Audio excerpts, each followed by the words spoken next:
पंजाब और गोवा में 4 फरवरी को होने वाले विधानसभा चुनाव के लिए प्रचार आज शाम 5 बजे थम जाएगा। हालांकि नेताओं के जनसंपर्क पर रोक नहीं लगेगी। वो जनसंपर्क के जरिए अपना प्रचार कर सकते हैं, लेकिन उन्हें चुनाव आचार संहिता का ध्यान रखना होगा। चुनाव प्रचार खत्म होने से पहले दोनों ही राज्यों में उम्मीदवार मैराथन अंदाज में प्रचार में जुटे हैं। पंजाब में 117 विधानसभा सीटों पर चुनाव हो रहे हैं, जबकि गोवा में 40 सीटों पर चुनाव होंगे। हालांकि पंजाब में चुनाव प्रचार थमने से पहले ही सरकारी कर्मचारी अपने वोट का इस्तेमाल कर रहे हैं। चुनाव आयोग ने सरकारी कर्मचारियों को मतदान वाले दिन से पहले ही वोटिंग की छूट दी हुई है। 5 राज्यों के विधानसभा चुनाव से पहले तमाम पार्टियों के नेता जोर शोर से जुटे हुए हैं। आज रैलियों का दिन है। यूपी में सीएम अखिलेश यादव आज 6 रैलियां करेंगे। वहीं कांग्रेस उपाध्यक्ष राहुल गांधी की आज पंजाब में 3 रैलियां होंगी। राहुल मुक्तसर के गिदरबा, लंबी और फतेहगढ़ साहिब में चुनावी रैली करेंगे। वहीं कांग्रेस के सीएम उम्मीदवार कैप्टन अमरिंदर सिंह की कोटकपूरा और लंबी में रैली होगी। कांग्रेस में शामिल हुए नवजोत सिंह सिद्धू की लुधियाना और भटिंडा में बैठक होगी। वहीं सीएम प्रकाश सिंह बादल समराला समेत कई जगहों पर चुनावी रैली करेंगे। वहीं यूपी विधानसभा चुनाव के 5वें चरण के लिए नामांकन प्रक्रिया आज से शुरू होगी। 27 फरवरी को अमेठी समेत 11 जिलों की 52 सीटों पर वोटिंग होगी। 5वें चरण के लिए नामांकन भरने की आखिरी तारीख 9 फरवरी है, जबकि 13 फरवरी तक नाम वापस लिए जा सकेंगे। मुलायम सिंह यादव समाजवादी पार्टी के लिए प्रचार कर सकते हैं। सूत्रों के मुताबिक मुलायम सिंह 9 फरवरी से समाजवादी पार्टी के प्रचार अभियान में शामिल हो सकते हैं। मुलायम सिंह ने यह भी कहा है कि उनका आशीर्वाद समाजवादी पार्टी और कांग्रेस गठबंधन के साथ है। गठबंधन के सभी उम्मीदवारों को आशीर्वाद मिलेगा मुलायम सिंह जी का। अखिलेश यादव ने भी कहा है कि नेताजी साइकिल चलाने में उनकी मदद करेंगे। चुनाव चल रहा है और मैं समझता हूँ नेताजी और पार्टी के जितने भी वरिष्ठ लोग हैं सब आशीर्वाद साइकिल को दे रहे हैं। वहीं अखिलेश यादव की पत्नी और सांसद डिंपल यादव ने भी कहा है कि नेताजी का आशीर्वाद पार्टी के साथ है। नेताजी का आशीर्वाद मिलेगा पूरा? हाँ, नेताजी का पूरा आशीर्वाद है। इससे पहले मुलायम सिंह यादव ने समाजवादी पार्टी और कांग्रेस गठबंधन पर अपनी नाराजगी जताई थी। राज्यसभा सांसद डॉक्टर सुभाष चंद्रा ने दिल्ली के सीएम अरविंद केजरीवाल को झूठे वादे करने में सबसे आगे बताया है। डॉक्टर चंद्रा के मुताबिक केजरीवाल कोई भी वादा कर सकते हैं। ऐसे में पंजाब के वोटर्स को केजरीवाल से सावधान रहने की जरूरत है। हम लोगों को इससे बहुत उम्मीदें थी, बहुत ज्यादा उम्मीदें थी। मतलब कुछ भी वादा कर सकता है ਤੁਹਾਨੂੰ कि जी मैं तो आपका भाई हूँ, ये हूँ, प्यारा हूँ, फलाना हूँ। सो केवल उन्होंने वोट ना देना, बाकी तुसी जिलू मर्जी वोट दो जी ना मर्जी। डॉक्टर चंद्रा ने पंजाब में ड्रग्स को एक बड़ी समस्या बताते हुए कहा कि राज्य सरकार ने इसे रोकने के लिए जरूरी कदम नहीं उठाए। Punjab government has failed. They have not protected its people. You didn't do it, but you didn't stop it. The fact is that Punjab drug is a very big problem. Doctor Chandra ने देश में महिलाओं पर हो रहे अत्याचार को भी शर्मनाक बताया।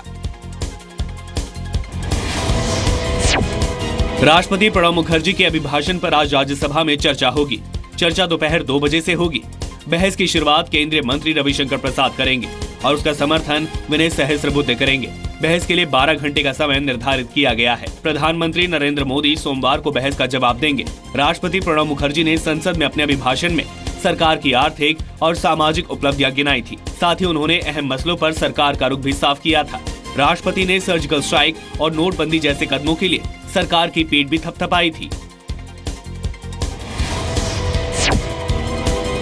मोदी सरकार ने राजनीतिक भ्रष्टाचार रोकने के साथ साथ बजट में 3 बड़े ऐलान किए हैं। सरकार ने अब सियासी पार्टियों को 2000 से ज्यादा कैश चंदा लेने पर रोक लगा दी है। इसके अलावा अब राजनीतिक दलों के लिए इनकम टैक्स रिटर्न भरना जरूरी बना दिया गया है। राजनीतिक दलों की आमदनी और खर्च में पारदर्शिता के लिए सरकार आरबीआई एक्ट में बदलाव करेगी।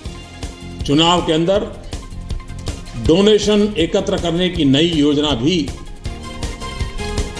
वित्त मंत्री जी ने देश की आशा, आकांक्षा और काले धन के खिलाफ की लड़ाई के अनुरूप प्रस्तुत की है। वहीं देश छोड़कर भागने वाले अपराधियों की संपत्ति जब्त होगी।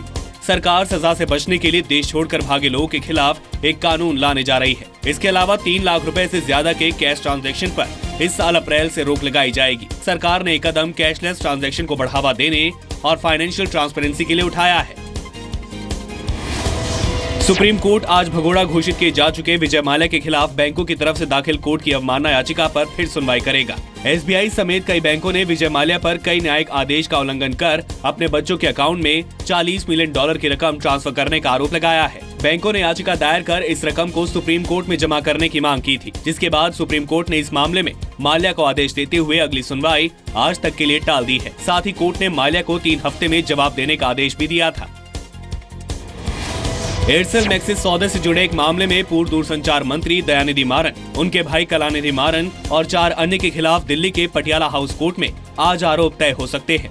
ये केस CBI और प्रवर्तन निदेशालय की तरफ से दायर किए गए हैं। हालांकि इस मामले में सभी आरोपियों ने जांच एजेंसियों की ओर से लगाए गए आरोपों से इनकार किया है और जमानत याचिकाएं दायर की हैं। CBI ने मारन बंधुओं Ralph Marshall, T Anand Krishnan, messrs Sun Director TV private limited, Britain की messrs Astro All Asia Networks PLC, Malaysia की messrs Maxis Communication Berhad, Malaysia की messrs South Asia Entertainment Holdings Limited और दूरसंचार के तत्कालीन अतिरिक्त सचिव दिवंगत JS शर्मा के खिलाफ चार्जशीट दायर की है। इन लोगों के खिलाफ भारतीय दंड संहिता की धारा 120B के तहत दंडनीय अपराधों और भ्रष्टाचार रोकथाम कानून के विभिन्न प्रावधानों के तहत चार्जशीट दाखिल की गई थी। मुंबई आतंकी हमले के मास्टरमाइंड और जमात-उद-दावा के सरगना आतंकी हाफिज सईद पर पाकिस्तान सरकार ने देश से बाहर जाने पर रोक लगा दी है। आतंकी हाफिज का नाम पाकिस्तान की एग्जिट कंट्रोल लिस्ट में डाला गया है। वहीं हाफिज पर FIR भी दर्ज की जाएगी। हाफिज सईद को लाहौर में नजरबंद किया गया है, लेकिन पाकिस्तान सरकार ने साफ नहीं किया है कि हाफिज पर किस मामले में केस दर्ज किया जाएगा। हाफिज सईद के साथ 38 और लोगों को नजरबंद किया गया है। सभी का संबंध जमात-उद-दावा या लश्कर-ए-तैयबा से है। पंजाब प्रांत के कानून मंत्री राना सनाउल्लाह ने कहा कि आने वाले दिनों में जमात-उद-दावा यानी लश्कर-ए-तैयबा और फलाह-ए-इंसानियत नाम के संगठनों के कार्यकर्ताओं की गिरफ्तारी की जा सकती है। राना ने कहा कि इन संगठनों के कार्यकर्ताओं पर नजर रखी जा रही है।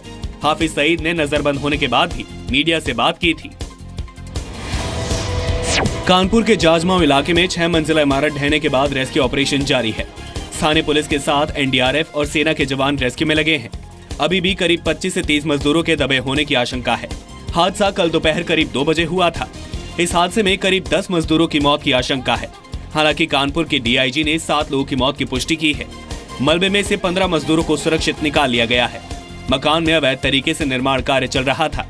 पुलिस ने मकान मालिक, समाजवादी पार्टी के पूर्व नगर अध्यक्ष मेहताब आलम और ठेकेदार के खिलाफ मुकदमा दर्ज किया है। हादसे की वजह बेसमेंट का पिलर टूटना बताया जा रहा है।